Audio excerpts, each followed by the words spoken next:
In this video, we're going to be working through assignment 14.7, where you're given a melodic line and then asked to provide a bass line and inner voices that accomplishes a modulation. In the exercise, they ask you to do two different versions of each melody. Your instructor may or may not ask you to do that, but I will show you two different ways that we could work through this first melody.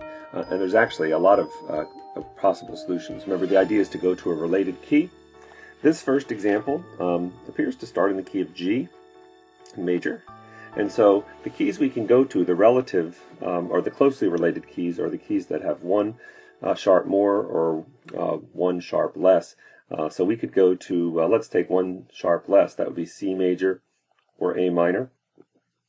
We could go to the relative minor of G itself, which is E minor, and then if we add a sharp, we could go to D major or B minor. So all of those are possibilities, and you just have to choose. This is admittedly one of the hardest things to do, to figure out in the course of this example, where are we going to harmonically head?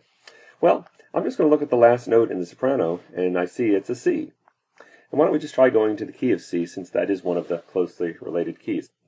So to accomplish that, and again, you have to think these things through, and there's a lot of trial and error in it, but I'm going to just go ahead and put a tonic chord under the first G, the next G, a subdominant chord, and the next G back to tonic, and then where we have an A, that's a possibility to get a dominant in there. And somewhere around here, we're going to have to do a pivot so that we can get ourselves to C, or a direct modulation to get ourselves to C. I'm going to start with a tonic 6 just to give it a little variety. Also, I can see that if I go from tonic to dominant here in root position, the root of the tonic is G, and the root of the dominant is D. Possibly I'll want to do an inversion there as well. And so I'm going to just go ahead and make this a dominant 6. Okay, let me just clean this up a little bit. All right, so let me go back to part writing up till the point where I decided I will probably put in a pivot. The bass line of the tonic 6 would be the third of the chord B, and the bass line here would be C, and the bass line here would be G, and the bass line here, if I'm going to do a dominant 6, would be F sharp. It's nice voice leading there, F sharp. Okay, let me just fix this stem too, and then maybe the next chord will go back to subdominant, but we have to go back to subdominant 6. We want to have a retrogression. 5 to 4 is okay in inversion. So subdominant 6. Anyway, sooner or later, I'm going to have to suggest that we're in the key of C, which is going to mean canceling out the F sharp, right? The F sharp is what points to G. If I cancel out that F sharp and make it F natural, that will suit the key of C here at the end. So in the next chord, I'm going to use this subdominant 6, which is a C chord, and I'm going to use that as a tonic 6. That'll be where I modulate to C major. All right, so once I'm in C major, what could this C be here? Well, it could be another tonic, but why don't we have it, for variety's sake, and also we're approaching a cadence, why don't we have it be subdominant, and then dominant, or even leading tone. Leading tones usually occur in first inversion, and then tonic. So my bass line there would be F natural. That's where we cancel out the F sharp, and that's where it becomes clear we're not in G anymore. And then D would be the base of the leading tone 6. B natural would have been the root, but usually leading tones occur in first inversion, especially at a cadence. And then we'll go to our tonic root to end. So this is going to end in the key of C major. Now I just got to part write it and go back to the beginning and fill in some notes here, doubling the G in the soprano and tenor.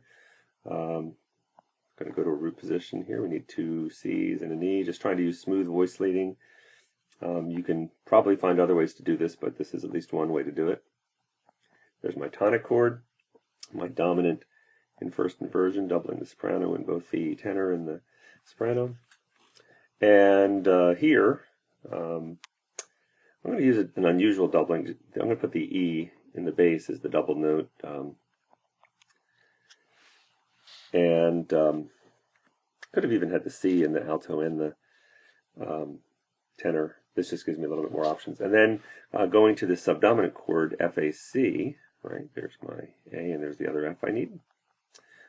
Can't do it that way though because we have parallel octave there. So one option would be to just write this in an inversion, which I can do here. I can make the subdominant a first inversion. Since I've done that though, I think I'm going to change my leading tone to just a straight out dominant, which means I have to change my bass line to G.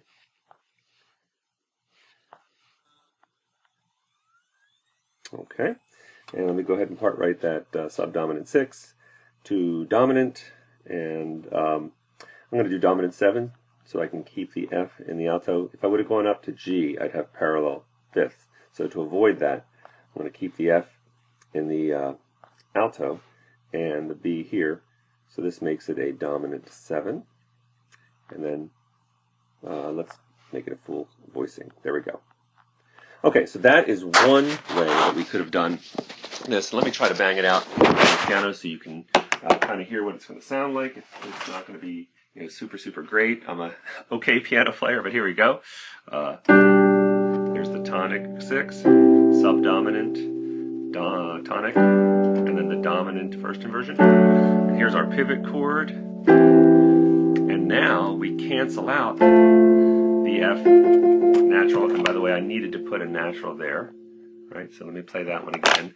F natural on the subdominant 6 chord, and then tonic or dominant 7, and then right. And now it sounds like C is our tonic chord.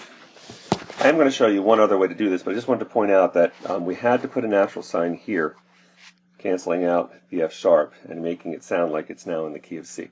Okay, let me just erase the alto, tenor, and bass here, and we'll approach this a different way, going to another closely related key. I'm going to do this one much more quickly, but I will say that I had to think it out. I had to think through what do I want my bass line to be to accomplish the modulation that I'm going to choose, and then I would have to part rate it carefully.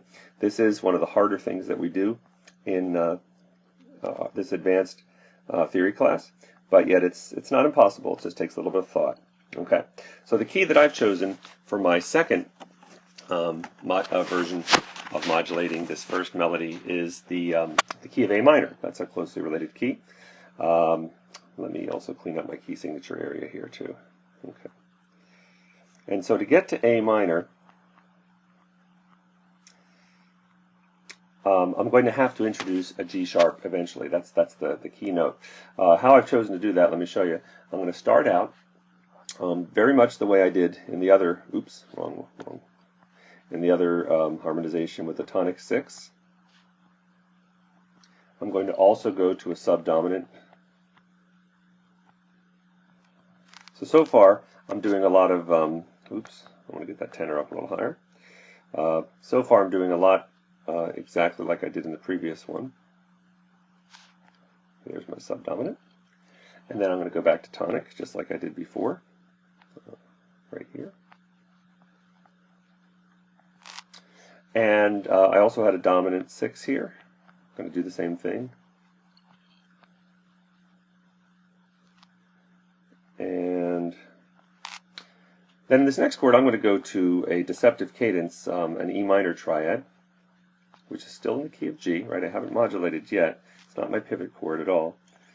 But then in this next chord, where I'm going to go to a supertonic, the chord is spelled A-C-E, that's going to serve as my pivot in the key of A minor. That's going to be my new tonic. And then in this chord I'm going to put a dominant 7, although I'm going to use inversion, put the G sharp down here, so it's going to be a dominant 6-5 in the key of A minor now, dominant 6-5, because now I've introduced that leading tone that points to A. And then finally end in A minor tonic triad. And let me play this for you too. So I haven't really taken a lot of time to explain why I chose the chords I chose, but hopefully you can see where the modulation takes place using the supertonic A minor chord as a pivot.